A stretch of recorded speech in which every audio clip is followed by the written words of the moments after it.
Olá, gente, Padre Joãozinho aqui nesse programa que você já sabe, se chama Rema, porque é um caminho, uma direção, uma palavra que pode fazer a diferença na sua vida. Sempre aqui na TV Evangelizar, também no canal Padre Joãozinho no YouTube. Aproveita, se inscreva e ative o sininho das notificações. Sempre você vai ter uma mensagem sob medida para você. E para dizer uma palavra diferenciada, testada na vida, a gente sempre traz aqui alguém que faz a diferença. E hoje, pela segunda vez, que já esteve aqui falando sobre a música católica, está conosco Lucimari Nascimento. É isso mesmo? Seu nome é esse mesmo? É nome de guerra? Não. Não? Meu nome completo é Lucimari Teixeira do Nascimento. Teixeira da minha mãe, Nascimento do meu pai. Que bacana. Quando você esteve aqui, você, desde a sua origem até hoje, a gente passou em revista as principais tendências da música, os valores, os desafios, até as dificuldades e quem sabe até os defeitos. Mas a gente sabe que você não atua somente no campo da música, apesar de se dedicar muito a isso, né? Então hoje vamos alargar mais, porque não deu tempo no programa passado de falar todas essas coisas. Eu queria saber como você está vendo hoje a comunicação na igreja. Eu dou aula sobre isso e nós temos o Diretório de Comunicação da Igreja no Brasil, que até recebeu uma nova edição aprovada pela CNBB esse ano. E lá se fala que nós vivemos no mundo que agora tem inteligência artificial, continente digital, tal. Como você, Lucimari Teixeira Nascimento, vê a comunicação hoje? Primeiro, oi gente, eu acredito que a comunicação tem dois âmbitos. Primeiro, a comunicação cristã, católica, a comunicação. Acho que o maior desafio da igreja é a gente comunicar com pessoas. Eu acho que quando o Papa fala do continente digital, e que é um desafio, a gente tem que entender que as linguagens que nós precisamos adquirir ou inovar em relação a linguagens é no sentido de conectar e comunicar com pessoas. Quem? Todas elas. Porque quando a gente parte do princípio que eu vou falar com o católico, eu coloco uma restrição na minha linguagem e eu predisponho a usar linguagens muito limitadas, porque eu entendo que meu público-alvo é o católico, apostólico, praticante, que vai à missa, etc. e tal, e uso linguagens sempre fazendo um pouco de proselitismo religioso ou parte do princípio que a pessoa já tem uma adesão à fé. E eu acredito que, primeiro, o evangelho é para todos. Então eu tenho que comunicar com todos. Claro que, poxa, eu vou fazer um convite para uma missa de domingo que é algo que é recorrente na vida da pessoa. Claro, eu vou falar às vezes com o maior número de católicos. Agora, para o anúncio, para o querigma, para anunciar o evangelho, para anunciar o reino de Deus, eu preciso me conectar com qualquer tipo de pessoa. E aí, quem são as pessoas? São as pessoas que vivem no mundo em 2023 com suas dores, com seus anseios, com seu lifestyle, né? Que as pessoas hoje muito com as suas experiências. Então, a gente tem que entender com o que as pessoas estão se conectando. Tá, mas você é uma pessoa e eu sou uma pessoa. Isso. Nós estamos agora nos conectando nesse programa mediado por um canal do YouTube, por uma emissora de TV Evangelizar. Mas para que entre nós haja uma comunicação, é preciso que tenha uma linguagem. Sim. Né? Eu sei que você tem toda uma visão a respeito dos problemas que você encontra hoje na linguagem da Igreja Católica, né? Quando você, com o seu olhar de quem estudou isso e vive isso, e tem fé, e vai na missa, e ouve homilia, e vê, assiste às TVs católicas, né? Como você vê os desafios para uma linguagem que atinja todas as pessoas? Primeiro, eu vejo que a gente tem que estar mais próximo dos desafios, das dores das pessoas. Então, por exemplo, às vezes naquela semana está acontecendo uma questão mundial ou no estado, na cidade, a gente chega na missa, ninguém nem toca no assunto. Então, primeira coisa... Menos o Papa Francisco. E o Padre Zezinho todo dia no canal dele, no Facebook. Mas eu acho que parece que é uma coisa simples. Você vai lá na novela das 8, eles estão tratando... por exemplo, é a questão do etarismo, que hoje em dia fala muito, né? Da questão da idade, que a pessoa de 40 mais, 50 etarismo? mais... que é a questão do preconceito em relação à idade. Hoje em dia se fala muito isso. Entendi. Poxa, uma pessoa de 50 anos, ela é capaz de fazer tudo, de ter um bom trabalho, de executar um cargo de liderança, porque hoje em dia as pessoas estão até tendo problemas de ser contratados, porque existe um preconceito de que a pessoa com mais de 40 ou 50 anos não serve mais. Ou seja, esse é um assunto do dia. É uma dor da nossa geração. Então, por exemplo, aí tá a novela lá das 7, das 8, das 9 e tem algum núcleo daquela novela que está trabalhando a questão do etarismo. Poxa, hoje em dia se fala, por exemplo, algumas semanas atrás, o presidente Lula teve a questão do ministro, do STF, etc. e tal, e as pessoas estavam esperando que fosse colocada uma mulher negra. Por quê? Porque não tem uma pessoa negra, também saiu uma mulher que era rosa, entrou. Então, poxa, quais são as dores do nosso tempo? A questão do negro, é a questão do etarismo, é a questão da dificuldade do jovem de arranjar emprego. Poxa, quais são as dores da sociedade?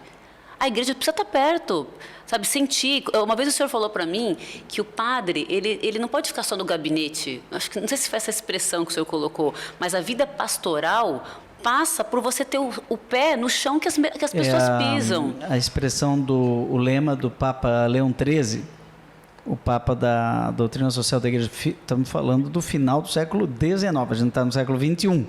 Nós estamos falando de 1878 até ele faleceu em 1903, né? Ninguém de nós era nascido ainda, né? Em 1903 ele faleceu. Veja bem, ele faleceu em 1903, foi antes da Primeira Guerra Mundial, já está às portas da Terceira. E o Papa Leão XIII tinha como lema: é preciso ir ao povo. Isso. Né? Parece música do Milton Nascimento, né? Todo artista, padre, seminarista tem que ir aonde o povo está. E onde o povo está é tocar as dores. Quando a gente fala dores, é muito abstrato, né? Quais que são as dores? Poxa, tem gente que está lá na missa no domingo, mas todos os dias pega 3 horas de ônibus para ir, 3 horas de ônibus para voltar. Poxa, desigualdade social, difícil acesso ao transporte. Enfim, às vezes é uma questão material. Hoje em dia as pessoas têm muita depressão, muita ansiedade, sentido para a existência. Poxa, tem... Então, assim, quais são as dores e quais são os anseios dessa sociedade? Por exemplo, hoje eu vejo muito que o jovem, ele preocupa muito... Assim, todo jovem é idealista, né? Acho que o senhor, quando era jovem, eu, quando era jovem, acho que o que move... Ainda sou, né? Eu também ainda sou jovem, idealista. Mas, assim, é uma coisa que norteia a vida do jovem, o ideal, um propósito. Poxa, hoje eu estava vendo uma igreja americana, católica, que nos lanches dos retiros tinha lanche vegano. Olha que legal. Mas que besteira. Não, porque o jovem hoje em dia ele é vegano. Tipo assim, poxa, mas eu não sou vegana, acho que isso é uma besteira. Mas para aquele núcleo social, para aquele tipo de pessoas que eu estou querendo anunciar o evangelho, eu preciso entender o mundo dele. E hoje eles são mais veganos. Hoje eles não querem, porque eles se preocupam com matar os animais, etc. E tal. Hoje em dia as pessoas falam que as plantas são os novos pets, já viu? E os pets são os novos filhos. Poxa, tem gente que concorda, a gente não concorda? Concordando ou não, é uma realidade do mundo. Então, como eu posso atrair as pessoas através da realidade delas? Porque Paulo já dizia isso, né? Me fiz de rico para os ricos, me fiz de pobre para os pobres, me fiz fora da lei para os fora da lei, a fim de conquistar a todos e salvar apenas alguns. Então, como que eu conquisto as pessoas? Na verdade, o que você está propondo é uma linguagem que tenha como base a solidariedade, não é? E a empatia, né? Uhum. Acho que é mais empatia. E é só ler o Evangelho e a prática de Jesus era que isso. Pensa uma pessoa empática. Ele chegava, ele se fazia com a samaritana, sabe? Sabe, Lucimar, eu escrevi um livro chamado 300 Conselhos de Jesus. O que eu fiz? Gastei umas férias inteiras fazendo isso. Peguei os 4 evangelhos... Ele escreve um livro em umas férias. Estou preparando um para minhas férias agora, mas esse segredo vai ser lançado, já foi definido hoje, na abertura do Catequistas Brasil, Uau. dia 2 de fevereiro, em Aparecida. Um livro bomba. Mas, enfim, deixa para lá. Eu ainda vou falar sobre isso. Eu vou escrever nas férias, o livro não está escrito ainda. E é fevereiro, né? Olha a pessoa. Vou lançar 2 lá, um está meio escrito, o outro ainda não está. Mas naquelas férias eu peguei os 4 evangelhos, coloquei um do lado do outro e fui fazer uma coisa que se chama sinopse. Ou seja, eu fui pegando as frases de Jesus, porque tem frase que está num, não está no outro, tem frase que está nos 4, né? E eu descobri que tem 300 frases. Aí, recentemente, começou a me chamar a atenção as vezes que Jesus pergunta. Ele não responde, ele pergunta. E aí eu peguei o meu livro e comecei a contar quantas perguntas tinha. Sabe quantas? 300. 100. Um terço, é muito, gente, porque, olha, durante o dia, se você conseguisse gravar o dia inteiro, Você não consegue assim pergunta. a gente não consegue fazer um terço das frases de pergunta. Mas para Jesus é um terço. Mulher, ninguém te condenou? Não sabias que devia estar na casa de meu pai? Pedro, tu me amas? Quem diz por aí que eu sou? Você começa a olhar, ele perguntava o tempo inteiro. Ou seja, perguntar é um jeito de amar, é criar empatia. É porque quando você, em vez de impor, você pergunta, você estabelece primeiro um diálogo. Tem um bichinho aqui, gente. Então você estabelece uma conexão onde é importante o que o outro tem a dizer. Porque se ele pergunta, ele dá espaço para o outro falar. Como é que é esse negócio de reconhecer a sua fragilidade na comunicação? Por exemplo, nós estamos aqui fazendo uma entrevista, vem um bichinho, passa aqui, ao invés de querer disfarçar, estamos incomodados que esse bicho daqui a pouco vai picar, a gente não sabe se é uma abelha, se é não sei o quê. Você diz, tem um bichinho aqui, ou seja, a sinceridade faz parte da empatia? Como que é isso? Tem uma escritora, uma palestrante que eu gosto muito, que chama Brené Brown. O senhor deve conhecer, ela ficou muito famosa no mundo naquele TED Talks que ela falou sobre a arte da vulnerabilidade.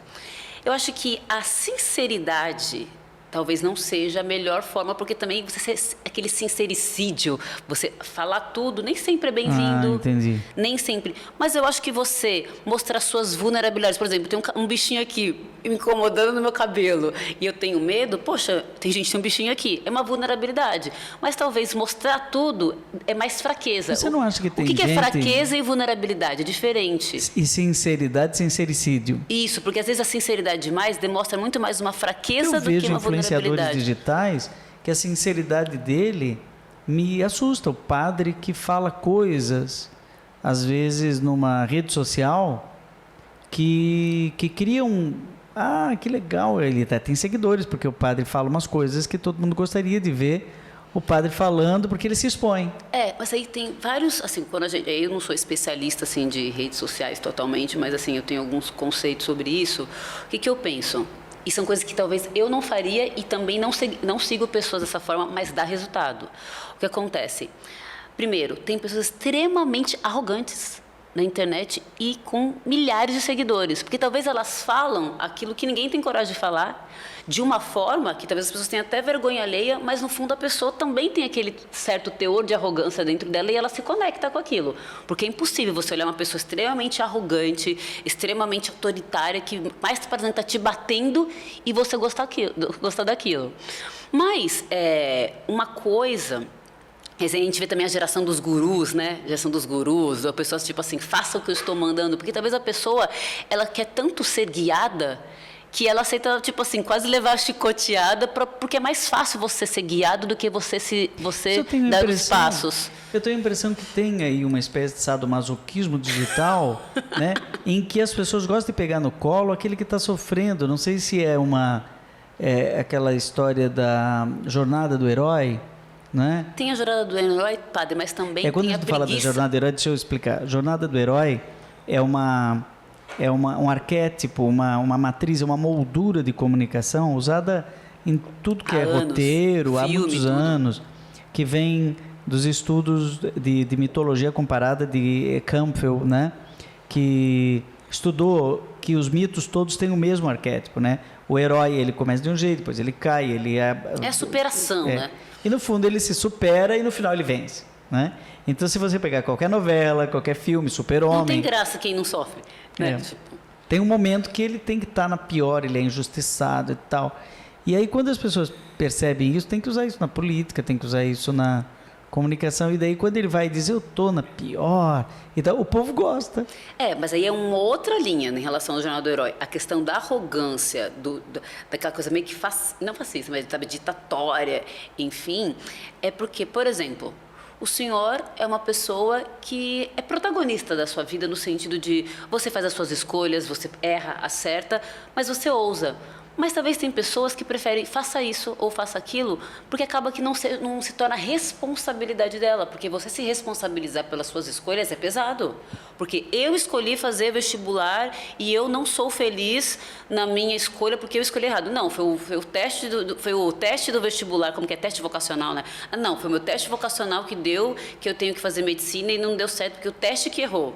Não, porque é muito mais fácil você falar que alguém errou, que o seu guru errou, que o seu psicólogo errou, que os seus pais que mandaram você fazer, do que você assumir a responsabilidade. Não, eu fiz uma escolha errada. Então, muitas vezes a gente não é que setoriza, qual a palavra que eu posso usar? Eu coloco na mão do outro o direcionar minha vida, porque aí eu tiro o peso das minhas costas. E aí você vê o avanço de tantas pessoas influencers, mas no sentido de guru. Agora, tem uma outra linha também, que você vê que as pessoas seguem muito quando você fala do sincericídio, talvez não seja o sincericídio, mas é essa coisa da vulnerabilidade, de mostrar a vida como ela é. Que não é sinceridade, mas a vida como ela é. Porque às vezes a gente que vem da era da TV, da produção, do jornalismo, a gente sempre produz muito as coisas. A gente gosta de um cenário bonito, uma luz bonitinha, tudo arrumadinho, copo bonitinho. E aí você vê os influencers que a quarta é bagunçado, que a pia é bagunçada e o povo gosta. Porque também as pessoas gostam da vida como ela é na prática, porque ninguém está arrumada com cílios, com Silvio maquiagem. Santos de pijama.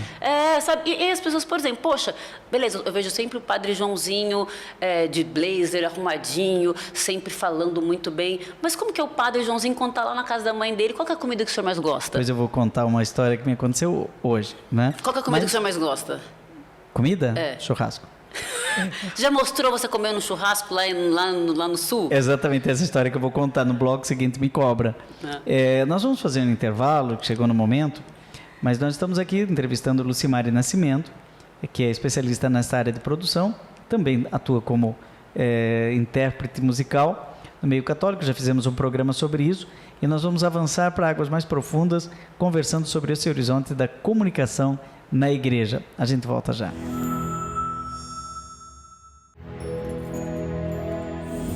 Estamos de volta aqui no programa Rema, na TV Evangelizar. Pula também lá no canal Padre Joãozinho no YouTube. Siga esse canal, com certeza vai fazer bem para você. Entrevistamos hoje a cantora, produtora, influenciadora, tudo, Lucimari Nascimento. E falávamos no bloco passado da exposição na mídia. E eu dizia de uma experiência minha, de hoje mesmo, né? Que participei de uma confraternização de uma entidade nossa, da congregação, todos os colaboradores num ambiente escolhido uma vez por ano, a gente se reúne, temos uma fábrica de vela, eu sou diretor de uma editora e temos uma loja de produtos religiosos. Ao todo tinha lá umas 40 pessoas e foi contratado uma pessoa para tocar as músicas, mas não eram músicas assim, música de churrascaria, né? Música popular brasileira. E de repente eu que já estava para vir para o programa, filmei, né? Fiz uma selfie filmada, né? Mas não mandei para ninguém. E eu aparecia. E quando eu fui assistir, a música não era exatamente uma música católica, né? E naquele momento caía muito bem no churrasco entre amigos. Mas o bichinho continua querendo participar do programa aqui. Né? No intervalo ele não vem. Não, só para poder... ele está aqui, vai lá. Se incomodar, você me fala. Nós chamamos aqui os bombeiros para tirar o bichinho. Mas eu fiquei pensando, se eu posto no meu canal, no Instagram, que tem 260, 270 mil seguidores, a maneira como a pessoa vai me ler não é a daquele momento, é a do Padre Joãozinho, que ela espera que esteja falando o que eu estou falando aqui, né? É a mesma coisa que... Porque você construiu a sua audiência dessa forma. Pois é, mas visitando os Lençóis Maranhenses, se eu tiver de calção e camiseta, porque ninguém entra no mar com essa roupa aqui, não é? Espero que não. E alguém filma, não é? E descontextualiza... É perigoso no seu caso. Como que você vê essa questão da exposição na mídia, de pessoas que têm uma imagem já consagrada, né? Eu acho que assim, um padre... Eu não imagino ver o Papa de calção e camiseta. Não, até porque eu lembro uma vez um padre... Nem o bispo. Um padre de Belo Horizonte estava contando uma história, ele nem é vivo atualmente, Padre Dalmo, que Deus o tenha. Ele falou assim, gente, ele estava falando uma homilia, né? Então ele já falou isso, tá, gente? Ele estava falando uma homilia... Que era lá da Rainha, Nossa Rainha? O Padre Dalmo. Então faleceu. Faleceu. E aí ele falou assim, gente, eu queria entender... Por que vocês são tão curiosos com carrinho de supermercado de padre? Que ele falou assim que às vezes ele estava lá no Verde Mar, que é um supermercado conhecido em Belo Horizonte, e às vezes ele comprava um vinho. Qual que é o problema de um padre, no dia dele, na casa dele, com um macarrão, com uma pasta, com um queijinho, tomar um vinho? As pessoas comuns tomam um vinho outra vez ou não, tem gente que não toma porque já teve problema com álcool, enfim, mas... E ele falou assim que toda vez que ele colocava uma garrafa de vinho no carrinho, tinha sempre um paroquiano fuxicando o carrinho dele. Então, primeiro, um padre, independente seja o Padre Joãozinho, o Padre Dalmo, a figura do padre, ela predispõe algumas coisas. Entendi. Então, primeiro predispõe, como chama quando a pessoa ela não é tão materialista? Como que eu posso? É sóbrio? É sóbrio no sentido de, por exemplo, você não espera que um padre seja ostentação. Não combina com a figura do padre. Você não espera que um padre fume. Você não espera que um padre esteja de calção na praia. Por mais que você acredite que o dia que o padre for na praia, ele vai colocar uma bermuda. Mas você, no seu inconsciente coletivo, você nunca imagina a figura do padre. Então, é muito mais complexo para um padre midiático como o senhor, você permitir algumas coisas. Por exemplo, talvez todas as pessoas que são até católicas praticantes, que nem aquela música lá que estava até do Chitãozinho Chororó, que estava num evento famoso aí, e aí veio o cantor Bruno Mars e o pianista dele só tocou. Todo mundo do Brasil sabe cantar Evidências, né? E aí, ok. Mas imagina se o Padre Joãozinho cantando no karaokê de confraternização, canta Evidências, entendeu? Então, olha, querendo ou não, acaba que limitante. Quem estava tocando lá é um menino que é o Charles, que toca aqui, onde acontece esse programa, o Instituto Menino de São Judas Tadeu. Ele tem uma empresa musical. Toca em casamento, toca em eventos e toca aqui nas missas. Inclusive, ele saiu de lá da confraternização e veio tocar na missa, que deixou uma outra pessoa tocando lá. E tinha um violão do lado. Eu ia... porque estava muito legal, assim, o ambiente, não é? E todas as músicas eu conhecia, não é? E eu ia pegar o violão e o pessoal, quando viu que eu ia pegar o violão, todos aqueles colaboradores pegaram o celular, foi automático. O Joãozinho vai tocar com o Charles, inclusive minhas funcionárias, né? Pegaram o celular e caiu na rede, é peixe. E assim, e aí não tem como dizer que é certo ou que é errado, por quê? Não tem problema nenhum o senhor, de uma forma sadia, está se confraternizando com as pessoas do seu trabalho. Mas como o senhor mesmo disse... a minha pergunta para você é, como trabalhar o outro lado das pessoas... É uma construção. Se a vida inteira você construiu a figura sempre falando só homilia, falando do evangelho, falando de música... A primeira vez que o senhor postar vai gerar BO, vai dar BO. Mas talvez se você humanizar a sua rede, você começar a mostrar coisas, um dia você está num churrasco com a sua mãe, outro dia isso, aos poucos você vai trabalhando a sua audiência, porém é um risco. Porque você pode perder e ganhar muito mais. Um exemplo disso é o Padre Fábio de Mello. Um exemplo muito grande disso. Ele é um padre que ele consegue falar. Só que ao mesmo tempo que ele tem pessoas que amam, tem pessoas que detestam essa postura. Então, qualquer movimento um pouco diferente do que é o padrão esperado por um padre é um risco para a imagem. Mas que pode dar muito certo, pode dar muito errado e vai ter rejeição ou aceitação. Um campo limítrofe da comunicação é o humor, não é? Porque que é uma linguagem. É uma linguagem, porque a gente está falando de linguagem. Até de crítica, enfim. Né? Padre Patrick. Né? Tá no limite, está no limite ali. Mas aí você vê, eu acho ele incrível. Só que tem pessoas que acham 4 muito legal. 4 milhões de seguidores no Instagram. Mas aí, vamos lá. Acho que case do padre, né? A história, a ideia assim, da imagem do padre Patrick é um bom exemplo. Por exemplo, o padre... Deixa eu explicar. É que você que entrou agora, nós estamos conversando com a Lucimari Nascimento, que trabalha com essa questão, e estamos conversando sobre comunicação na igreja. Entramos nas redes sociais, que hoje é o habitat dos influenciadores. E aí, quais são os cuidados e também as possibilidades que se abrem para a gente falar das coisas do céu aqui na Terra, ainda que seja num ambiente como as redes sociais. E aí entramos na linguagem, questão de linguagem, Patrick, por exemplo, do humor. Por exemplo, quando ele começou lá com 5 mil seguidores, 10 mil seguidores, talvez eram os paroquianos dele, ele optou... Paraopebas. Ele é Paraopebas. Um abraço para Paraopebas. Ou seja, não é uma grande metrópole. Estarei em Marabá. Né? Ou seja, não é uma grande metrópole. Quando ele começou, foi um risco. Um risco muito grande, porque tudo que é fora do padrão, do esperado, existe uma possibilidade muito grande de dar certo, com uma possibilidade muito grande de ser um tiro no pé. Só que ele tem carisma para isso, naturalmente ele deve ser uma pessoa bem-humorada, porque ele devia fazer isso entre os paroquianos, entre os amigos. Então, existe uma verdade, porque também existe uma coisa, o humor tem que ter dom. Porque é muito chato quem quer ser engraçado sem ser. Então, primeiro, ele é naturalmente engraçado, você percebe que flui.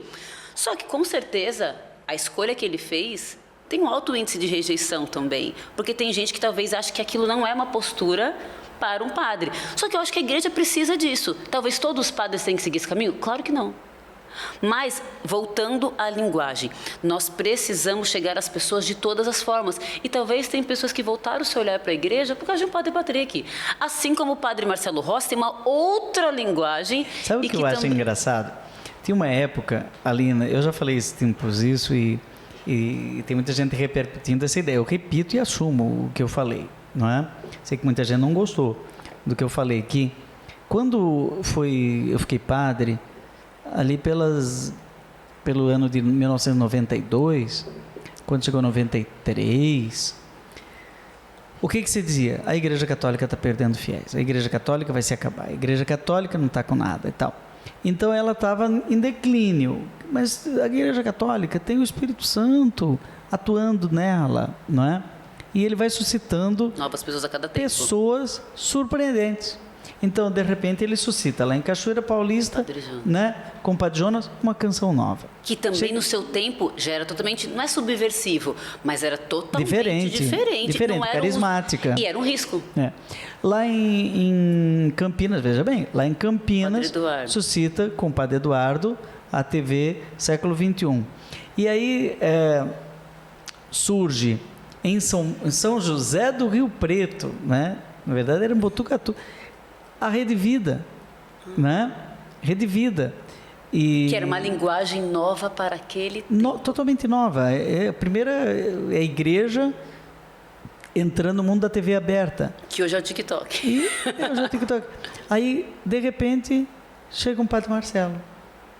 Né? Aquele menino enorme, de um coração grande. Cantando os animaizinhos, né? pulando. Cantando, que fui eu que gravei até, ele regravou, né? E agora tem tantos influenciadores, né? De tudo que é tipo, e que a gente pode se reunir e um ajudar o outro, onde é que está saturando. Às vezes eu acho o Padre Patrick, que eu sou amigo dele, né? Ele diz, Padre Patrick, menos, mas né? Todo mundo, não é nem Padre Patrick, todo mundo que trabalha com humor, todo mundo, Padre, pode dizer, Tata Werneck, Padre Patrick, quem quer que seja que trabalha com humor, sempre está no limite de passar do ponto. Porque o humor é isso, então sempre é bom Padre ter uma... Fábio adora humor. Sempre tem, mas acho que o Padre Fábio, ele não é humorista, ele gosta de humor. O Padre Patrick é mais humorista. Você não sabe, ele tem... Só que o humor dele é difícil de entrar porque é muito ousado, muito pra frente. Mas ele não é 24 horas isso. Por exemplo, a Tata Werneck. Ele é 24 horas humorista. Não, tanto que ele cria um personagem. Ele não é ele. Isso. É uma irmã, é não sei o quê, é um avatar. Né? O Padre Patrick não é ele. Isso, e aí o que acontece? Ele dá a cara para bater. E aí todo mundo que trabalha com humor, às vezes passa do ponto, faz parte. E aí, qual que é o lance? Quem trabalha junto, sabe, equipe... Lucimari, que contar uma historinha para vocês aqui, essa coisa do humor, que isso não é novo. Nós estamos falando de linguagem, isso não é novo. Da ideia de Shakespeare, das peças de tudo da Grécia. quando na década de 90, no início do ano 2000, estava muito presente na renovação carismática, e eu participava de muitos retiros com o padre de Grandes. Robert de Grandes. E ele invariavelmente começava pregação, homilia, sempre com uma piada. Ele contava uma Conexão. piada. Ele contava uma piada, eu prestava bem atenção, e eu, como teólogo, né, eu queria ver onde queria chegar com aquela piada. Ele não chegava em lugar nenhum. Ele contava a piada, todo mundo ria, e depois ele começava a pregação. Aí um dia eu perguntei ao padre Eduardo Daugert: Padre Eduardo, eu realmente não entendo a estratégia. Por que o padre... Eu não consigo ligar a piada do padre de Grandes com o conteúdo. Ele falou: sim, mas não tem ligação nenhuma. É só para preparar o terreno. Eu falei: mas como não? Isso se ensina na escola de homilética nos Estados Unidos. Você deve contar alguma coisa que faça rir, porque pelo riso entra a mensagem. Sim. Então eles fazem isso. Aí eu comecei a observar, quando eu fui para os Estados Unidos, outros pregadores, as pessoas riam, mas riam, aquelas senhoras rindo, mas aí você paravam e começavam a ouvir. Mas silêncio. Aí você vê de onde vem no mundo, qual que é a escola, qual que é o lugar onde a cultura do entretenimento é mais forte. Estados Unidos. Eles sabem entreter as pessoas. O que o padre Robert Grandes fazia no começo era entreter, para depois comunicar. É como se o humor abrisse para o amor. E aí, ótimo o senhor trazer esse exemplo, porque eu acho que a maior dificuldade hoje na igreja é a gente entender que o entretenimento não é algo ruim. Ele é bem-vindo, como estratégia. Porque a gente é muito sério. Claro, não acho que a gente tenha que todo mundo ser um Padre Patrick. Só que eu acho que falta programas de humor, eu acho que falta mais piada nas pregações, eu acho que falta mais riso. Se a gente for ver bem, a linguagem do entretenimento, não estou falando de humor. O entretenimento nos shows, o entretenimento na vida paroquial, o lazer, é como se a gente tirasse essa parte da nossa vida.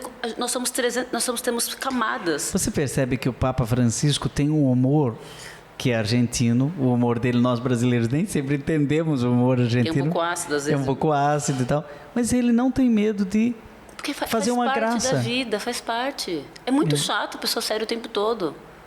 Eu vejo que alguns pregadores que são, assim, que têm total credibilidade, como Dom Henrique, que faleceu durante a pandemia, perdemos esse gênio, não é? Ele tinha um humor fino. Padre Léo é o próprio humor. E eu acho que ele conquistou tantas pessoas. Claro, ele é inteligentíssimo, pregações, livros, enfim. Mas eu acho que a grande ponto de conexão do Padre Léo com as pessoas não era o testemunho dele, porque ele não repetia sempre, tipo assim, poxa, que nem a jornada do herói. Ele tem uma jornada do herói incrível, mas ele não usava a jornada do herói para se conectar com as pessoas. Esse ano ele ficou calado, um ano no hospital. Não, escreveu livros. Não, além da jornada do herói, no final da vida dele, tem a jornada do herói também dele, que já foi usuário de drogas, de várias coisas, e que depois virou padre. Poxa, ele tem um testemunho, ele é ex-usuário de drogas, várias coisas. Você mal via ele falando isso. Mal via. Mas o ponto de conexão era os causos que ele contava da roça de Minas, aquela coisa meio caipira. Enfim, então ele gerava conexão com as pessoas. Quando a gente fala de linguagem, por exemplo, não sei se você ouviu recente, tem uma pesquisa mostrando que as pessoas passam mais tempo assistindo TikTok do que o Netflix. Bom, nós vamos voltar nesse assunto, porque eu estou interessado, porque é a rede que eu não estou ainda. Vamos fazer um intervalinho e voltamos para o último bloco, falando sobre comunicação hoje, linguagem, possibilidades para que o Evangelho chegue até o maior número possível de pessoas, mas com qualidade. A gente volta já.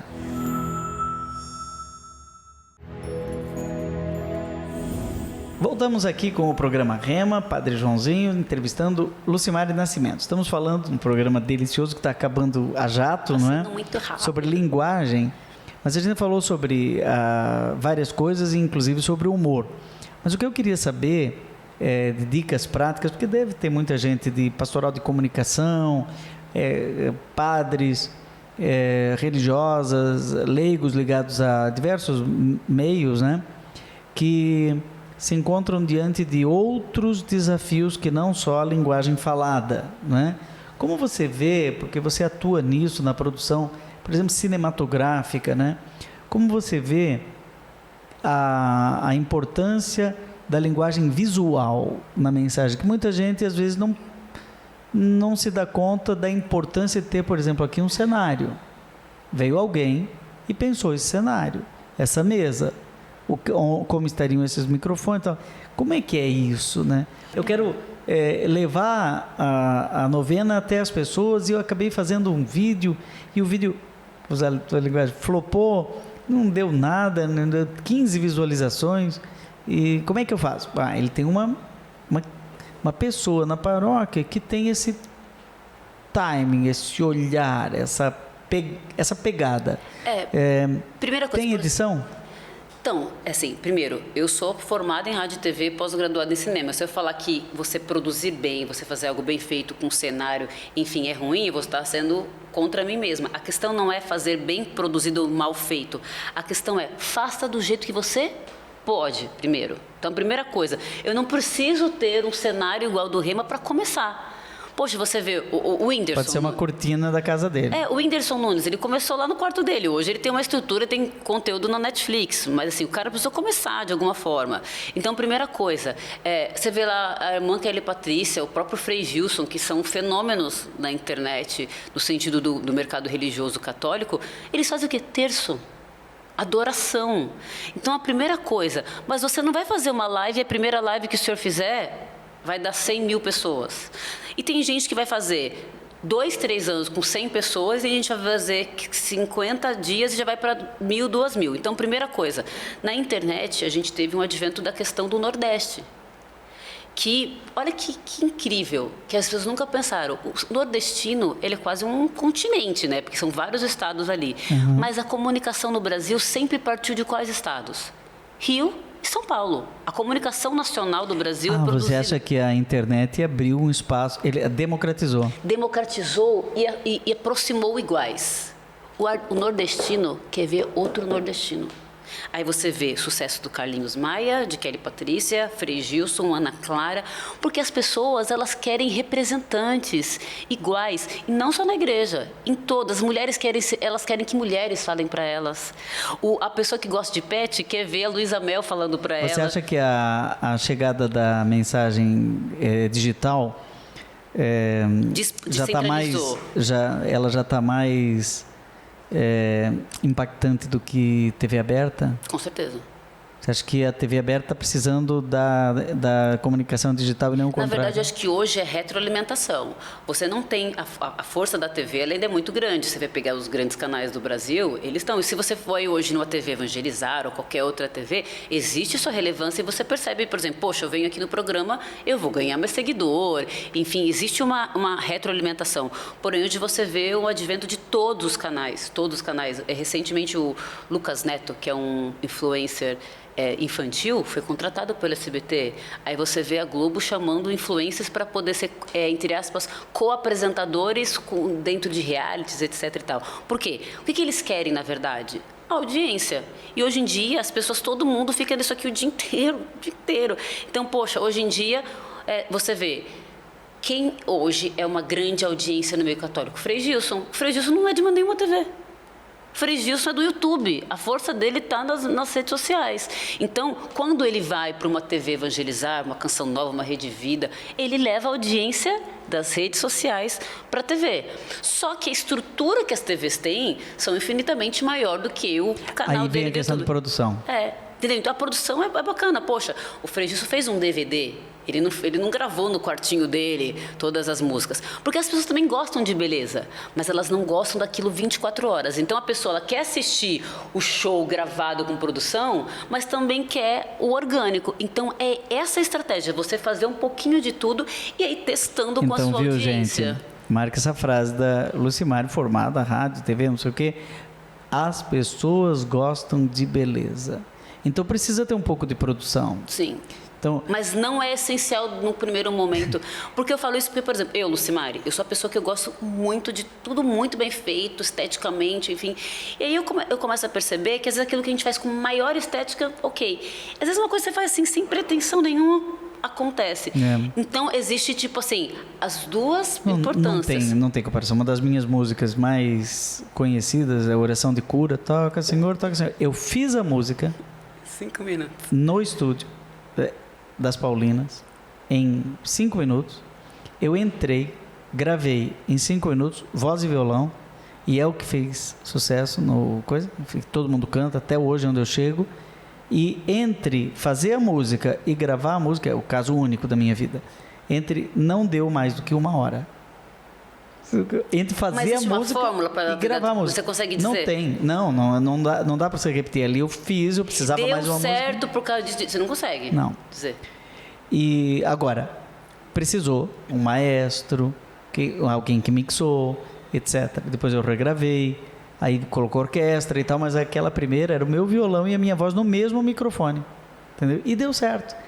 Então tem isso, tem carisma. E também dá certo, e também, eu acho que assim, um padre, um influencer, um teólogo, um cantor, eu acho que assim, primeiro, estudar. E estudar muitas vezes laboratório, sabe? Por exemplo, como que eu posso querer evangelizar ou comunicar com as pessoas através das redes sociais se eu não sou uma pessoa que navega nas redes sociais para ver? Então, por exemplo, tá tendo a trend, tá tendo um meme, sabe? Eu preciso entender o que está acontecendo e o que está chamando a atenção das pessoas para eu entender o raciocínio. Tipo assim, às vezes eu não preciso copiar aquilo que está fazendo, mas entender o raciocínio, porque as pessoas se conectaram com aquilo, para adaptar para a minha linguagem. Porque não é de qualquer jeito. Não. O Frei Gilson, ele toca bem. Ele aprendeu, ele gastou tempo, ele não nasceu daquele jeito. Ele canta, ele entendeu uma... Vamos lá. Ele sabe o que ele está fazendo. Ele entendeu uma tendência mundial, que era do worship, que é da Hillsong, que Hillsong é som do monte. Ele entendeu uma vertente e começou a criar dentro da própria característica. Você já foi lá? O quê? Na paróquia dele? Já, na diocese perto da minha casa, de Santo Amaro. Então, na pandemia, ele abre um buraco no armário da sacristia e faz um estúdio, não é? É aquilo que você falou, com o que ele tinha e sem interferir. E com constância, que também porque na pandemia era o único jeito que tinha. Aí depois alguém disse para ele, olha, se colocar uma luz assim vai ficar melhor, se colocar um revestimento na parede vai ficar melhor. Ele foi, porque ele tem essa percepção de qualidade. Mas além da percepção de qualidade, que eu estava tentando falar aqui do Frei Gilson, uma coisa é estrutura, outra coisa é linguagem. A linguagem que o Frei Gilson usa conecta com as pessoas desse tempo, a musicalidade, o estilo do arranjo das músicas, etc. Porque uma vez eu tenho uma amiga minha, que ela é produtora, chama Daniela Araújo, e ela foi estudar um cantor americano gospel que, sei lá, ele tem mais de 50 anos, e há 25 anos, todo ano, ele emplaca uma música entre as 10 mais dos Estados Unidos. Sabe que 25 anos o cara sempre está entre as 10? Ele pode não estar na primeira, mas ele sempre está entre as 10. E aí ela foi estudar. E ela percebeu que a essência dele nunca mudou, mas os arranjos e a estética da música dele evoluiu com a evolução da música mundial. Se você ouve hoje a música dele, tem elementos de Coldplay, elementos de outras coisas, enfim, mas ele é um country. Mas é um country que foi evoluindo. É como se você tivesse um sertanejo que virou sertanejo universitário, que virou isso, que foi virando aquilo. Então, ele foi evoluindo. Quando a gente fala de linguagem, você pode ter o melhor estúdio, você pode ter a melhor roupa, você pode ter a melhor coisa. Mas se você não consegue atualizar a sua linguagem, você não se conecta. O que eu quero dizer é que o carisma, essa conexão, ela é melhorada pela técnica, né? Aí ela bomba. Eu usei o termo do Frei Gilson, um abraço para o Frei Gilson, estava lá no terço dele, conversávamos, eu disse, Frei, e essa mesa? Essa mesa me indicaram, tivemos que fazer uma campanha para comprar na Canção Nova. O começo era uma câmera e um padre, que era o Padre Jonas, né? E onde ele ia filmando e tal, aquele negócio. Só que, claro, a Canção Nova foi melhorando, ele tem um rincão, tem um estúdio, tem outro... Mas antes da estrutura, o que conectou com as pessoas foi a linguagem. E depois a estrutura foi ajudando para aumentar o número de pessoas. Porque se tiver só a estrutura, soa falso. Porque se você for ver bem, estrutura de dinheiro você compra. Mas se fosse tão fácil assim, qualquer pessoa conseguiria. Então, primeiro, aí a gente já espiritualizando, existe também a eleição de Deus, né? Tipo, tem pessoas que são chamadas e tem pessoas que não são. Dica para os padres que estão: procure aquelas pessoas que têm a estrelinha. Porque Deus está mandando. Assim como a gente falou que mandou padres, está mandando criança, que fala com criança. Tem gente que você percebe assim, vou fazer teste com esse jovem. O jovem fala, os outros se conectam, etc. Invista nessa pessoa. Porque às vezes também, padre, a gente tem que ter a humildade de entender, será que é para mim isso ou para o outro? Eu acho, nos Estados Unidos tem um fenômeno interessante. Quantas pessoas que se tornaram cantores famosos, populares e começaram no coro da igreja? Não é? E Elvis Presley, né? Começou como cantor religioso e se tornou o que se tornou. Será que não... Na nossa catequese hoje, eu falei sobre isso. A Isa, sabe a cantora Isa? Uhum. Ela cantava em grupo de oração. E a mãe dela é da comunidade Divino Oleiro. Aí. Começou cantando na igreja. Então, influenciador. Se nós tivéssemos uma presença, poderíamos descobrir talentos, atores. E aí também, a partir padre, da igreja. A gente, uma coisa Temos um minuto. Promover, dar oportunidades, porque às vezes a gente não pode ter também só uma autorreferenciação. Poxa, às vezes a paróquia precisa de alguém, o padre está tentando sempre na figura dele, na figura dele. E é só dele. O padre. Às vezes o senhor tem luz, às vezes não tem. E a questão não é que, poxa, eu queria... Não, às vezes não é o senhor. Às vezes tem uma mulher, ou um pregador, ou um jovem que conecta com as pessoas. Investe nele. Sabe, às vezes é difícil, mas às vezes vai acontecer, vai bombar muito mais do que talvez sempre investir na própria imagem, na própria figura. Eu já... O senhor fez isso com Vida Reluz, o senhor fez isso com Eu já encontrei tantos talentos e é um talento descobrir talentos, não é? Porque você tem que ter feeling. E às vezes, eu devia trabalhar nisso, para a igreja. Às vezes eu estou num lugar assim, eu bato o olho na pessoa e digo, poxa vida, o que eu estou fazendo aqui? Essa pessoa é uma atriz, essa pessoa é um ator. E aí a pessoa canta, mas não canta profissional, canta no salmo responsorial. Eu bato o olho. Nossa. Incrível, tipo, uau. Fechou. Sabe quando fecha? Porque a pessoa cria atmosfera, porque isso... E a pessoa mesma não percebe. Aí precisa de alguém para promover, alguém de fora dar oportunidade, potencializar. E a igreja ela pode ser celeiro de talentos, não sempre só... Igreja, celeiro de talentos, não necessariamente só para ela. Sim. Né? Pessoas pro mundo. Até porque, por exemplo, transmitir valores. Se eu tenho cantores seculares com os valores cristãos, eu estou influenciando a sociedade. Isso é uma evangelização indireta. Então, que as pessoas que passam pelas nossas paróquias, se ela vai ser advogado, se ela vai ser cantor secular, se ela vai ser atriz, que sejam pessoas que levem os valores do reino para a sociedade. Porque um padre não vai conseguir se comunicar com todos. Para encerrar, eu conheci um sujeito que tocava acordeon e ele estava com um problema porque ele era extremamente católico e ele não sabia se estava fazendo certo porque ele tocava em bailes, né, em Santa Catarina, Rio Grande do Sul, etc. Só que as pessoas se sentiam tocadas pelo toque dele, não tinha música. Era só instrumental. Só instrumental. Porque ele rezava enquanto tocava. Isso é santo. E as pessoas estavam dançando e se conectando. E dizendo, nossa, essa música parece que leva a gente para o céu. Tem uma coisa, né? Tem gente que tem... Então isso é santo, gente. Temos que parar um pouquinho com aquele negócio. Isso é coisa do mundo. Nós estamos no mundo. Não somos do mundo. Nós estamos no mundo. Temos que ser luz no mundo. Luz no mundo. Lumen, gente. Obrigado, Lucimari. Prazer, pá. Nossa, foi a jato esse Passou daqui. muito né? rápido. Dois tagarela conversando, é maravilhoso. Tem que vir outras vezes. Me chame. Padre Reginaldo Manzotti continua com a sua experiência de Deus. Estamos aqui na TV Evangelizar. Agora pula lá para o canal Padre Joãozinho no YouTube e continua com a gente. E não se esqueça, inscreva-se. Semana que vem a gente tem mais programa Rema. Deus te abençoe.